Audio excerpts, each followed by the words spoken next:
Uma das revelações mais impactantes desta eleição foi a admissão de Pablo Marçal de que, em 2010, ele foi preso por envolvimento em um esquema de furto qualificado contra bancos públicos. Embora o processo tenha sido extinto por prescrição, sua história trouxe comparações inevitáveis com o ex-presidente Lula, que também enfrentou problemas judiciais.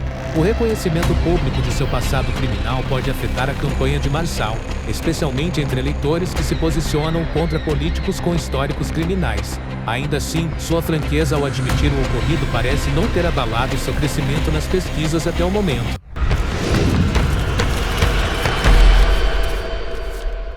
É o seguinte, falando na peça, Pablo Marçal reconheceu ter sido preso em 2010 sob acusação de envolvimento numa quadrilha que desviava dinheiro de contas de bancos, como Caixa Econômica Federal, Banco do Brasil.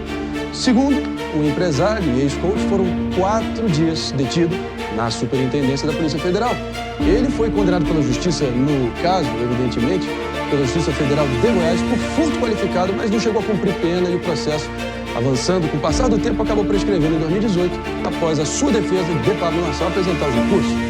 Agora, é uma via de mão dupla aqui, uma faca de 2 gumes, né? Porque na mesma medida que o Pablo Marçal, agora que fez essa admissão, fica um pouco difícil para ele ter a moral para chamar os outros políticos de ex-presidiário, ele também está alegando, como disse muito veementemente, foi o corte principal que saiu da sabatina dele outra noite, de que, o presidente Lula, com todas as condenações no lombo dele, retornou ao topo do poder na política nacional e que isso seria representativo de que se tornou tudo uma grande esculhambação. O que cola para vocês?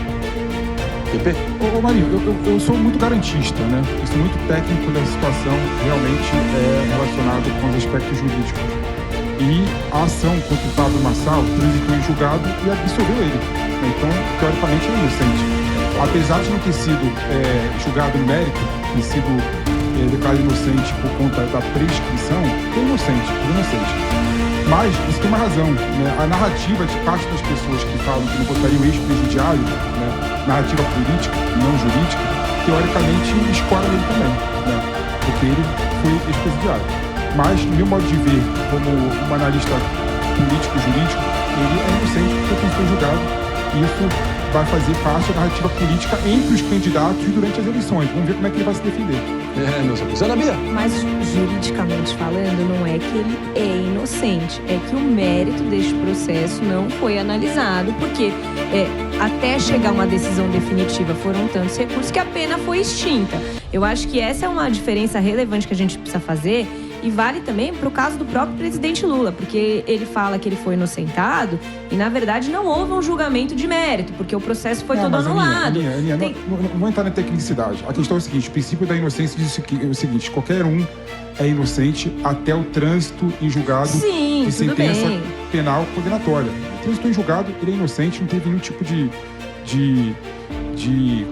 nenhum tipo de crime imputado a ele. Sim. Assim vale para o Lula, assim vale para o Pablo Marçal e a direita que grita, a direita histérica tem que engolir isso. E agora, tem engolido pelo visto. Tem engolido pelo visto. O Pablo Marçal, o fato dele assumir que ele passou por isso é algo que joga a favor, porque ele não está escondendo nada de ninguém. Não, e o próprio reconheceu e fez assumiu para ele a bucha, o ônus, e disse que foram situações constrangedoras e apelando para a ideia de que acho que todo mundo no final do dia pode se reconhecer nesse espírito que é quem nunca fez algo errado na vida. Eu sei que cada caso é um caso e isso acaba relativizando crimes de verdade. Mas, para todo esse apetite que existe nos eleitores de querer uma ruptura total com o sistema, essas acusações que parecem constrangedoras, como ele mesmo colocou, não estão abalando em nem um pouco. Recentemente, um vídeo de apoiadores de Guilherme Boulos cantando uma versão do hino nacional com linguagem neutra gerou bastante controvérsia. A cena foi amplamente criticada nas redes sociais, tanto pela direita quanto pela esquerda, levando Boulos a apagar o vídeo, um ato visto como reconhecimento de que foi um erro tático. Terra dourada, entre outras mil és do Brasil, ó pátria amada, desfiles deste solés, mãe gentil, pátria amada, Brasil.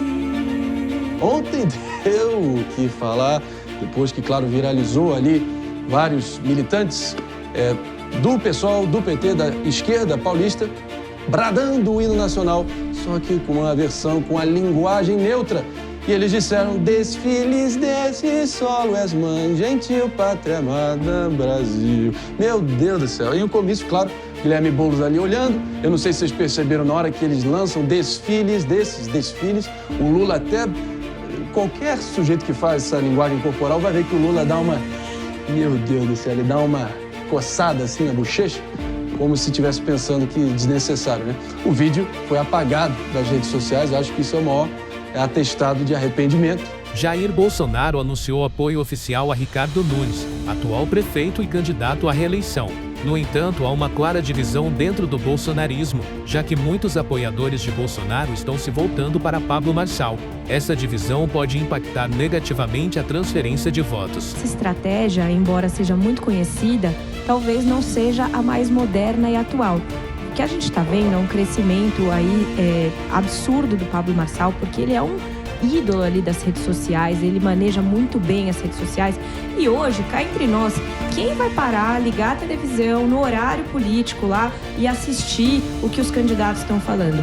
Hoje a campanha, ela gira muito mais em torno das redes sociais, dos cortes que os candidatos fazem.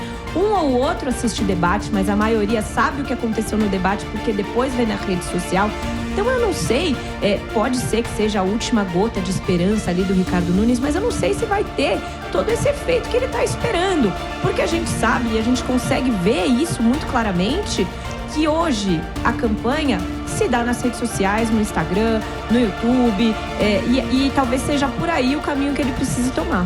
A campanha de Tabata Amaral, candidata pelo PSB, recebeu um apoio significativo com uma doação de R$100 mil de Hermínio Fraga, ex-presidente do Banco Central. Esse apoio sugere que Amaral é vista como a candidata preferida do mercado financeiro, contrastando com a sua imagem de origem humilde e de outsider. Que a Tabata Amaral, ela é a candidata do mercado, né? A candidata da Faria Lima, né? Então a gente está vendo várias pessoas da Faria Lima e o principal expoente, né, da época do Fernando Henrique Cardoso, presidente do Banco Central, Hermínio Fraga, apoiando, né, a candidatura da Tabata Amaral, né? Então a Tabata Amaral, na verdade, ela mostra com esse apoio do Hermínio Fraga que era mais do mesmo, teoricamente, né?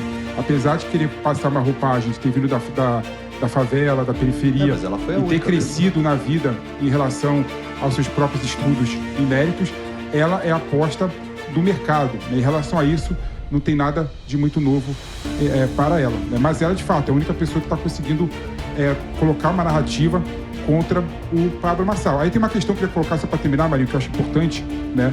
Eu acho que Tabata Amaral vai sofrer do mesmo mal do Neném, que o Ciro Gomes sofreu nas eleições passadas.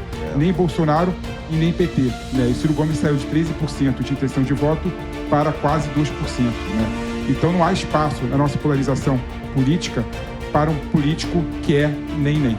A campanha tem sido fortemente marcada por discussões polarizadas, como as críticas ao uso de linguagem neutra no hino nacional e outras questões identitárias. Enquanto isso, muitos acreditam que essas discussões desviam o foco de temas mais urgentes para São Paulo, como segurança, saúde e educação. Com tantos elementos controversos e uma clara divisão ideológica, a corrida pela Prefeitura de São Paulo promete ser uma das mais imprevisíveis dos últimos anos. As próximas semanas serão cruciais para entender como cada candidato ajustará sua estratégia em resposta às críticas e aos apoios que estão recebendo.